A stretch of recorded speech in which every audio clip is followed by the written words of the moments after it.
Most of what we know is from this post that Donald Trump has made to social media, to his own Truth Social. Now, he says that he is very proud to announce that Israel and Hamas have both signed off on the first phase of our peace plan. And this means that all of the hostages will be released very soon, and Israel will withdraw their troops to an agreed upon line as the first steps towards a strong, durable, and everlasting peace. Obviously, there is optimism, cautious optimism, that this is a deal that can stay in place and that we can move quickly from phase one to phase two and onwards. What was clear is that Donald Trump wanted to take ownership of this announcement. And that's what we saw when we had the Secretary of State, Marco Rubio, effectively interrupting a meeting that Donald Trump was hosting regarding domestic terrorism. He had his Attorney General there. He had his Director of the FBI. And yet Marco Rubio made his way into the room, was then spotted by the President, who then invited him to come up closer to where he was sitting. And that's when we saw that note handed to the President, Donald Trump. And I think we actually have a little bit of that interaction now, which we might go to. But this is when we first had a real indication that this deal was so very close. Okay. I'm just given. Yeah, I was just given a note by the Secretary of State saying that we're very close to a deal in the Middle East, and they're going to need me pretty quickly. So I will take a couple of more questions. Donald Trump came to the presidency claiming to be the president of peace. It has been a constant refrain in the months since he took back the leadership. But this war and the war in Ukraine really have bedeviled him. He has found it more difficult than I think he assumed it would be to try to solve the problem. And remember, there was that ceasefire when Donald Trump actually took control of the presidency, where we had Joe Biden and Donald Trump both trying to claim to be the ones that were most important in getting to that ceasefire agreement. The question, of course, is whether or not this one is going to hold better than that initial plan. Now, this seems to be a much more fully realised peace plan. Donald Trump has much more leverage than Joe Biden had at the end of his term, and perhaps even more than what Donald Trump had at the start of his second term as president. But really now trying to implement this plan, the fact that he is willing, it seems, to travel now to the Middle East would suggest that he's pretty confident that this deal will be put into full force. But this is also, we should point out, a remarkable change of position from the US president. I was here in Washington, D.C. when Benjamin Netanyahu came to meet with Donald Trump, and they had that extraordinary press conference where Donald Trump announced plans for that Gaza could become the Middle East Riviera. This plan that the United States would take full control of Gaza and redevelop it, and seemed to suggest that he would be moving out the Palestinians who live there in order to put that development plan into fruition. Now, this new plan involves, at least in part, Donald Trump taking some sort of overseeing role as sort of the chairman of the board of this plan. But let's see whether or not that's actually how it is implemented. In some ways, this is the easier part of this implementation process. Yeah. Well, I'd like to bring you now a new statement from the Israeli Prime Minister Benjamin Netanyahu. It reads, "With the approval of the first phase of the plan, all our hostages will be brought home. This is a diplomatic success and a national and moral victory for the State of Israel. From the beginning, I made it clear we will not rest until all our hostages return and all our goals are achieved. Through steadfast resolve, powerful military action and the great efforts of our great friend and ally, President Trump, we have achieved this critical turning point.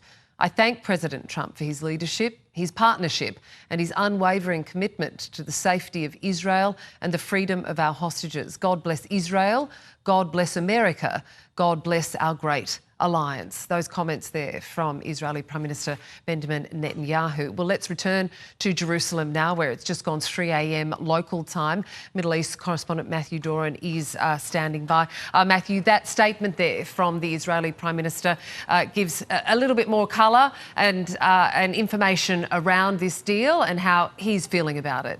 It certainly does, Catherine. Good morning to you. This is something I think we do need to point out that is slightly different to the other statement we read out just earlier, which was delivered in Hebrew. Some of what Benjamin Netanyahu does is deliver sort of two different statements, one in Hebrew, one in English, depending on who the audience is. And he is certainly talking up there the reliance or the relationship, rather, between Israel and the United States, and in particular the US President Donald Trump's intervention here. I think that is quite telling, particularly with some of the reporting we saw over the weekend emerging from the United States. Axios, one outlet, reporting that there had been quite a terse and tense phone call between Donald Trump and Benjamin Netanyahu when it became clear on Friday night local time here that Hamas was going to agree in principle with this 20-point peace plan, but wanted further negotiations on some of those finer details.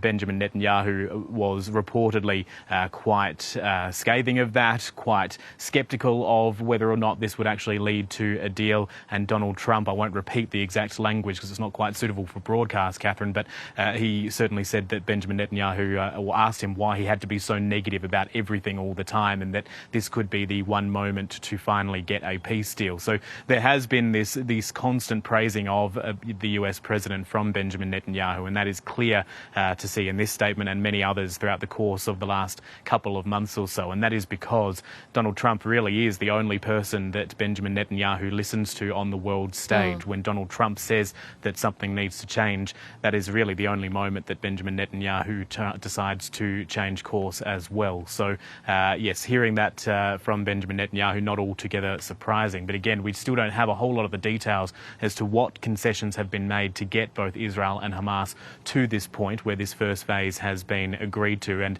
how that will play out over the next couple of days. Yeah, if we can just look at what happens next. Presumably the deal goes to the Israeli cabinet today, Thursday, local time. What then is the process for implementation of how the peace deal might unfold?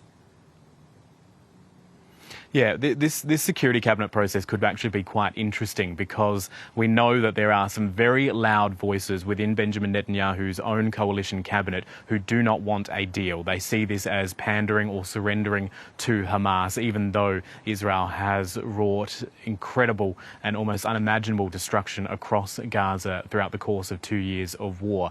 Namely, the two people who we are expecting will speak up against this are the National Security Minister Itamar Ben-Gvir and the Finance Minister Bezalel Smotrich. They are not members of Benjamin Netanyahu's coalition cabinet. Not members of his party. They are members of his coalition cabinet. He relies on their parties to prop up his government in the Israeli parliament, the Knesset.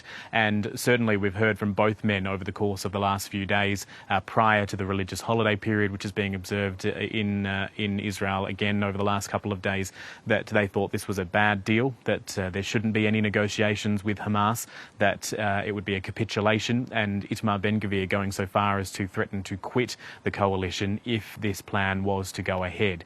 Now, he makes regular threats to quit the coalition. He has followed through on it once before, and that was back in January when the last ceasefire was agreed to. He was welcomed back into the fold a couple of weeks later, back in mid-March, when Israel resumed its bombardment of Gaza there. So when this goes to a security cabinet meeting, it doesn't need to be a unanimous decision. We saw that the last time around, back in January, when both men were very critical of this, but it can still be approved despite that opposition, and we'll wait to see how quickly that meeting can happen, whether or not it's when Israel wakes up in the next couple of hours or so.